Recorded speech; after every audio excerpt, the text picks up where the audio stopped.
Hello friends, आप सभी का स्वागत है हमारे यूट्यूब चैनल विजार्ड क्लासेस पर। दोस्तों, ये क्लास जो है बीपीएससी कंप्यूटर टीचर और एसटीईटी कंप्यूटर के लिए जो है ये क्लासेस है। ठीक है, तो आज के सेशन का पहला क्वेश्चन है, the database management system can be considered as the collection of dash that enables us to create and maintain the database। यानी कि एक डेटाबेस मैनेजमेंट सिस्टम डीबीएमएस जो है उसको किस चीज़ का कलेक्शन माना जाता है जो कि यूजर्स को इनेबल करता है कि वो जो है डेटाबेस को क्रिएट कर सके और मेंटेन कर सके। ऑप्शन ए है ट्रांसलेटर, ऑप्शन बी है प्रोग्राम, ऑप्शन सी है कीज, ऑप्शन डी है लैंग्वेज एक्टिविटी। तो इसका करेक्ट आंसर जो है वो हो जाएगा प्रोग्राम्स। यानी कि एक डेटाबेस मैनेजमेंट सिस्टम जो है उसे कलेक्शन ऑफ प्रोग्राम्स जो है कंसीडर किया जा सकता है। ठीक है, एक डेटाबेस मैनेजमेंट सिस्टम को जो है एक कलेक्शन ऑफ प्रोग्राम जो है कंसीडर किया जा सकता है जो कि यूजर्स को इनेबल करता है कि वो डेटाबेस को जो है क्रिएट कर सके और मेंटेन कर सके। तो डिस्कशन में हम लोग आइए देखिए डीबीएमएस के बारे में एक बेसिक इन्फॉर्मेशन। तो a database management system is a collection of program that allows user to create and maintain the database। यानी कि एक डेटाबेस मैनेजमेंट सिस्टम जो है वो कलेक्शन ऑफ प्रोग्राम्स है जो कि यूजर को अलाउ करता है कि वो डेटाबेस को जो है क्रिएट कर सके और जो है मेंटेन कर सके। DBMS is a general purpose software system. ठीक है, डीबीएमएस जो है एक जनरल पर्पस सॉफ्टवेयर सिस्टम है जो कि यूजर्स को हेल्प्स करता है डेटाबेस को डिफाइन करने के लिए, डेटाबेस को कंस्ट्रक्ट करने के लिए, डेटाबेस को मैनिपुलेट करने के लिए और डेटाबेस को प्रोसेस करने के लिए। ठीक है, डीबीएमएस जो है दोस्तों एक कलेक्शन ऑफ प्रोग्राम्स है जो कि यूजर को अलाउ करता है कि वो डेटाबेस को जो है क्रिएट कर सके और मेंटेन कर सके। और दोस्तों डीबीएमएस जो है जनरल पर्पस सॉफ्टवेयर सिस्टम है जो कि यूजर को हेल्प करता है कि डेटाबेस को डिफाइन कर सके, डेटाबेस को कंस्ट्रक्ट कर सके, डेटाबेस को मैनिपुलेट कर सके और डेटाबेस को जो है प्रोसेस कर सके। और दोस्तों डीबीएमएस जो है डेटाबेस और यूजर एप्लीकेशन के बीच में जो है एक इंटरफेस का काम करता है। ठीक है, DBMS acts as an interface between databases and users और एप्लीकेशन प्रोग्राम। तो डीबीएमएस जो है डेटाबेस और यूजर्स के बीच में जो है एक इंटरफेस का काम भी करता है। It ensures that data is consistently organized and remains easily accessible। और DBMS ये इंश्योर करता है कि डेटा जो है हमारा वो कंसिस्टेंट है और साथ में जो है इजीली एक्सेसिबल जो है ये प्रोवाइड करता है। DBMS के कुछ एग्जांपल्स हो गए जैसे कि SQL सर्वर हुआ, MySQL हो गया, ओरेकल हो गया, MS एक्सेस हो गया, फाइल मेकर हो गया, बिग टेबल हो गया। डीबीएमएस के जो हैं कुछ एग्जाम्पल्स हैं वो हो जाएंगे दोस्तों SQL server, MySQL, Oracle, MS Access, file maker और बिग टेबल। ये सभी के सभी जो हैं डीबीएमएस के कुछ उदाहरण हैं। अब क्वेश्चन है the term DFD stands for. Question है the term DFD stands for, यानी कि ये टर्म जो है DFD इसका फुल फॉर्म क्या होगा। DFD का जो है फुल फॉर्म क्या होगा वो पूछा जा रहा है। ऑप्शन ए है data file diagram, option B है data flow document, option C है data flow diagram, option D है नन ऑफ द एबव। तो इसका करेक्ट आंसर जो है वो हो जाएगा दोस्तों डेटा फ्लो डायग्राम। इसका करेक्ट आंसर जो है वो हो जाएगा डेटा फ्लो डायग्राम। यानी कि DFD का फुल फॉर्म जो है डेटा फ्लो डायग्राम होता है। अगर आप सॉफ्टवेयर इंजीनियरिंग पढ़ते हैं तो वहाँ पर जो है आपको DFD जैसा टर्म से मुलाकात तो होते रहेगा। तो देखिए यहाँ पे DFD होता क्या है, तो DFD का फुल फॉर्म जो है डेटा फ्लो डायग्राम होता है। ये जो है एक विजुअल रिप्रेजेंटेशन है जो कि बताता है कि डेटा जो है वो सिस्टम में कैसे मूव करता है। और ये डीएफडी जो है ये बहुत सारे सिंबल्स को यूज करता है, जैसे कि सर्कल हो गया, रेक्टेंगल हो गया, एरो हो गया, ये सब टाइप के जो है सिंबल्स को जो है ये डिनोट करता है डीएफडी।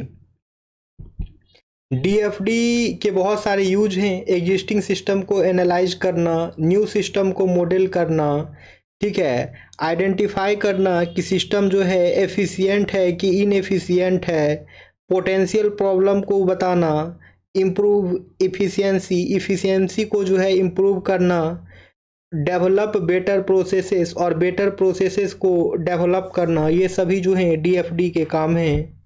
अब है which of the following refers collection of the information stored in a database at a specific time.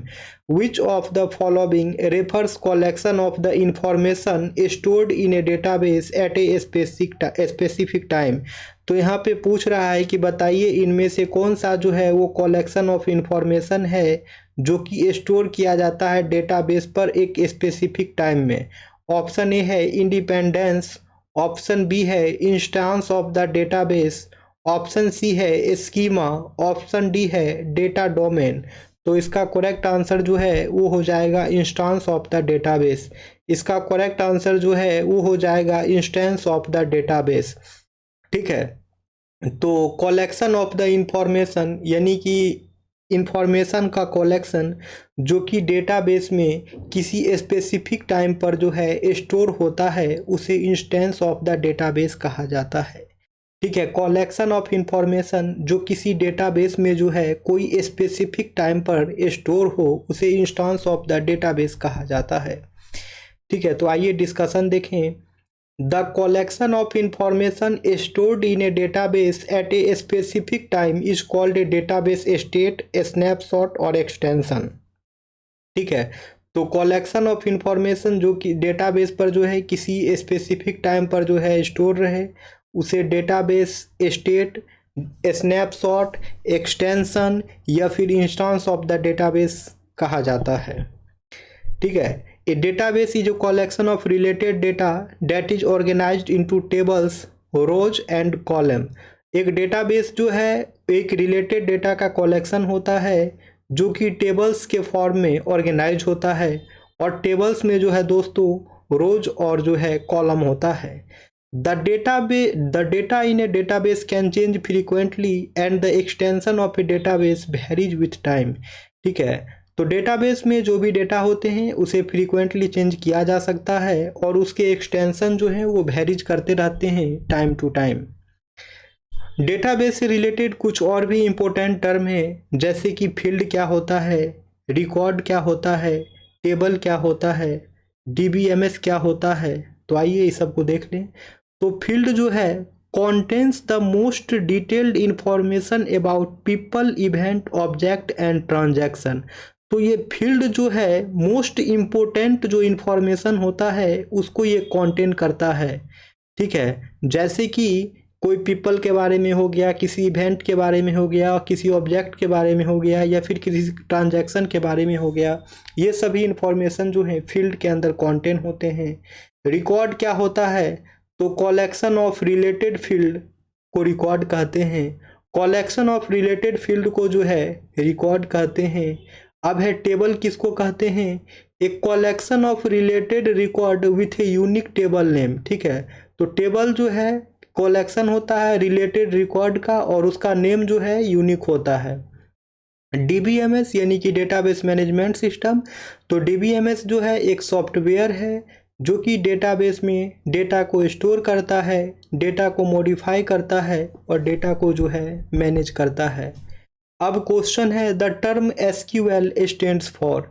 The term SQL stands for, ये जो टर्म है एसक्यूएल इसका फुल फॉर्म क्या होगा वो पूछ रहा है। ऑप्शन ए है standard query language, option B है sequential query language, option C है structured query language, option D है सर्वर साइड क्वेरी लैंग्वेज। तो इसका करेक्ट आंसर जो है वो हो जाएगा स्ट्रक्चर्ड क्वेरी लैंग्वेज, ठीक है दोस्तों, एसक्यूएल का फुल फॉर्म जो है स्ट्रक्चर्ड क्वेरी लैंग्वेज हो जाएगा। तो आइए देखें एसक्यूएल के बारे में। तो एसक्यूएल का फुल फॉर्म जो है स्ट्रक्चर्ड क्वेरी लैंग्वेज हो जाएगा। SQL lets you access and manipulate the database. SQL जो है हम लोग को परमिशन देता है कि हम लोग डेटाबेस को जो है एक्सेस कर सकें और डेटाबेस को जो है मैनिपुलेट कर सकें। SQL become a standard of the American national standard institute ANSI इन 1986। ठीक है, तो एसक्यूएल जो है अमेरिकन नेशनल स्टैंडर्ड का जो है एक स्टैंडर्ड बना है 1986 में। ठीक है, ANSI स्टैंडर्ड जो है एसक्यूएल बना है 1986 में, और ISO से सर्टिफाइड जो है वो हुआ है 1987 में। ठीक है, ANSI से जो है 1986 में एसक्यूएल को जो है स्टैंडर्डाइजेशन दिया गया था, और ISO से जो सर्टिफिकेट मिला है एसक्यूएल को वो मिला है 1987 में। दोस्तों यहाँ पे ANSI का फुल फॉर्म याद रखना है। ANSI का फुल फॉर्म जो है वो होता है American national standard institute. ANSI का फुल फॉर्म जो है वो होता है अमेरिकन नेशनल स्टैंडर्ड इंस्टीट्यूट, और ISO का फुल फॉर्म जो है इंटरनेशनल ऑर्गेनाइजेशन फॉर स्टैंडर्डाइजेशन हो जाएगा। ठीक है दोस्तों, और ISO का फुल फॉर्म जो है वो हो जाएगा इंटरनेशनल ऑर्गेनाइजेशन फॉर स्टैंडर्डाइजेशन। ठीक है, अब है the term data independence refer to. अब है the term data independence refer to. ये जो टर्म है डेटा इंडिपेंडेंस, ये जो टर्म है डेटा इंडिपेंडेंस, ये क्या डिनोट कर रहा है वो पूछ रहा है। ऑप्शन ए है data is defined separately and not included in the programs. Option A कह रहा है कि डेटा जो है सेपरेटली डिफाइन होगा और प्रोग्राम्स में जो है इंक्लूड नहीं होगा। ऑप्शन बी कह रहा है program are not dependent on the logical attributes of the data, और ऑप्शन बी जो है वो कह रहा है प्रोग्राम जो है लॉजिकल एट्रीब्यूट्स ऑफ डेटा पर जो है डिपेंडेंट नहीं होगा। ऑप्शन सी कह रहा है program are not dependent on the physical attributes of the data. Option C कह रहा है कि प्रोग्राम जो है फिजिकल एट्रीब्यूट्स के डेटा पर जो है डिपेंडेंट नहीं होगा। ऑप्शन डी है बोथ बी एंड सी। ठीक है फ्रेंड्स, तो इसका करेक्ट आंसर जो है वो हो जाएगा बोथ बी एंड सी। इसका करेक्ट आंसर जो है वो हो जाएगा बोथ बी एंड सी, यानी कि डेटा इंडिपेंडेंस का मतलब हो जाएगा दोस्तों प्रोग्राम्स जो है वो लॉजिकल एट्रीब्यूट्स ऑफ डेटा पे जो है डिपेंडेंट नहीं होगा, और प्रोग्राम्स जो है फिजिकल एट्रीब्यूट्स ऑफ डेटा पे भी जो है डिपेंडेंट नहीं होगा। ठीक है दोस्तों, एक बार और डिस्कस कर देते हैं डेटा इंडिपेंडेंस कहने का मतलब क्या हुआ। तो डेटा इंडिपेंडेंस कहने का मतलब ये हुआ कि प्रोग्राम जो है डेटा के लॉजिकल एट्रीब्यूट्स पे भी डिपेंडेंट नहीं होगा, और प्रोग्राम जो है डेटा के फिजिकल एट्रीब्यूट पे भी जो है डिपेंडेंट नहीं होगा दोस्तों। ठीक है, तो यही बात यहाँ पे लिखा गया है डिस्कशन में, एक बार देख लिया जाए। Data independence refers to the ability to change the logical और physical structure of a database without having to reprogram application program. तो डेटा इंडिपेंडेंस जो है वो रेफर करता है कि किसी भी डेटाबेस के स्ट्रक्चर को जो है हम लोग उसके लॉजिकल और फिजिकल स्ट्रक्चर को जो है डेटाबेस का चेंज कर सकें बिना एप्लीकेशन प्रोग्राम को रीप्रोग्राम किए हुए। और डेटा इंडिपेंडेंस दो तरह के होते हैं, एक होता है हमारा फिजिकल डेटा इंडिपेंडेंस और दूसरा होता है logical data independence. Data independence जो है दोस्तों दो तरह का होता है, एक होता है फिजिकल डेटा इंडिपेंडेंस और एक होता है logical data independence. Physical data independence कहने का मतलब ये हुआ the ability to change the physical schema without rewriting application program. ठीक है, तो फिजिकल डेटा इंडिपेंडेंस कहने का मतलब ये हुआ कि ये वो एबिलिटी है जिसके द्वारा जो है डेटाबेस के जो है फिजिकल स्कीमा को हम लोग जो है चेंज कर सकते हैं बिना एप्लीकेशन को रीराइट किए हुए। और अक्सर जो है दोस्तों ये सिस्टम परफॉर्मेंस को भी जो है इम्प्रूव करता है। फिर है logical data independence. Logical data independence कहने का मतलब ये हुआ कि बिना प्रोग्राम को दोबारा लिखे हुए हम लोग लॉजिकल स्कीमा को जो चेंज करते हैं उसे ही जो है लॉजिकल डेटा इंडिपेंडेंस कहते हैं। This is necessary when the database logical structure is change. This such as when adding new columns to a table. और ये लॉजिकल इंडिपेंडेंस जो है ये नेसेसरी होता है जब डेटाबेस को लॉजिकल स्ट्रक्चर को चेंज करना पड़ता है तब। जैसे कि when adding new columns to a table, table में अगर न्यू कॉलम्स ऐड करना चाह रहे हैं तो वहाँ पे जो है लॉजिकल डेटा इंडिपेंडेंस ही जो है काम आता है। The purpose of data independence is to, data independence का पर्पस क्या है वो पूछ रहा है। तो डेटा इंडिपेंडेंस का पर्पस जो है सिस्टम सिक्योरिटी को इन्हांस करना, टाइम को सेव करना और reduced cost when information is change, और कॉस्ट को भी जो है रिड्यूस करना। ठीक है, डेटा इंडिपेंडेंस का पर्पस क्या है? तो सिस्टम सिक्योरिटी को इन्हांस करना, टाइम को सेव करना और कॉस्ट को जो है रिड्यूस करना। अब है दोस्तों ये आप लोगों का homework, what is the relational calculus. Relational calculus जो क्या है, क्या ये प्रोसीडरल लैंग्वेज का टाइप है, क्या ये नॉन प्रोसीडरल लैंग्वेज है, क्या यह हाई लेवल लैंग्वेज है, या फिर क्या ये डाटा डेफिनेशन लैंग्वेज है। तो आप लोगों का करना क्या है, तो इसका आंसर कमेंट सेक्शन में करना है। ये आप लोगों का होमवर्क रहा। ओके फ्रेंड्स, तो चलिए हम लोग मिलते हैं नेक्स्ट सेशन में। जो लोग भी नए हैं चैनल पे, चैनल को सब्सक्राइब अवश्य कर लेंगे ताकि आने वाले वीडियो का नोटिफिकेशंस जो है आप लोगों तक मिलता रहे। और दोस्तों जो लोग लास्ट तक वीडियो देखे हैं, आप लोग से रिक्वेस्ट है कि वीडियो को कम से कम आप लोग तो ज़रूर लाइक कर ही दे दोस्तों, ठीक है। और जो भी लोग नए हैं चैनल को सब्सक्राइब भी कर लेंगे। चलिए तो फिर मिलते हैं नेक्स्ट क्लास में। Thank you everyone.